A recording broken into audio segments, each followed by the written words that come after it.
Are you accessing the peace that you've been given? How do I know you have peace? And the answer is because if you're a believer in Jesus, you have the Holy Spirit. You have peace.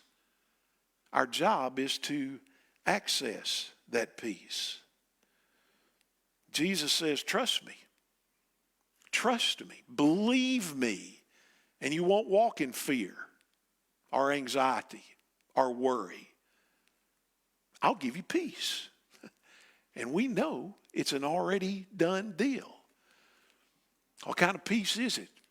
Is it a peace that everything will always work out just like you want it? Well, you don't have to live long to figure out that ain't it.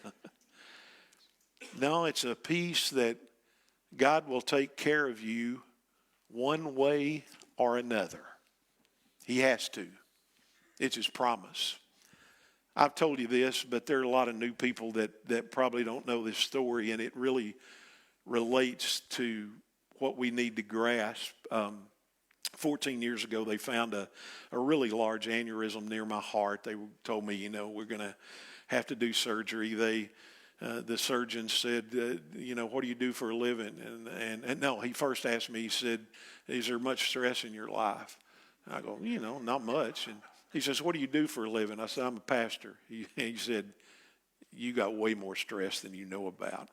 And he said, so here's what I want you to do.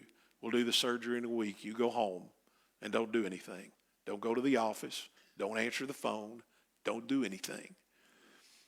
And so I had a lot of time on my hands.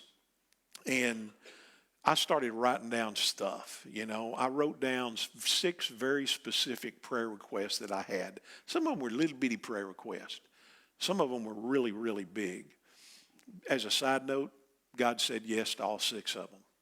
Don't know why, but he did, out of his great mercy. But as I sat there contemplating, what was going on, they told me you got a 92% chance of survival. That sounds pretty good unless it's you on the operating table. Then all of a sudden that 8% looks really big. And I got to thinking, what happens if I don't survive? What about my wife? What about my kids? What about my grandkids? What about my church? And as I contemplated those things, man, it's just like God warmed my heart. And he said, son, I got your wife. I got your kids. I got your grandkids. And I got Brazos Meadows. If I take you home, everything's going to work out just fine because I've got you and I've got them. And I'm telling you, this is no lie.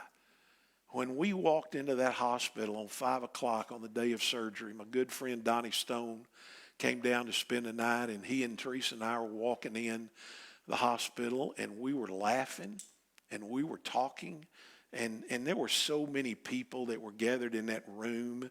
While you sit there, they tell you to get there at 5 o'clock, and then you wait, half a day. You all know how that works. And there were so many people in there, and we were just laughing and having a really good time. Delusional? Not delusional at all. Keenly aware of the dangers that lay ahead. What I'm telling you is I had unbelievable peace. Peace that I was going to guaranteed to make it? Nope. Peace that God had got it no matter what. And so it's not peace that everything works out like you want it to. It's peace that God's got you no matter what. He has to. That's his promise.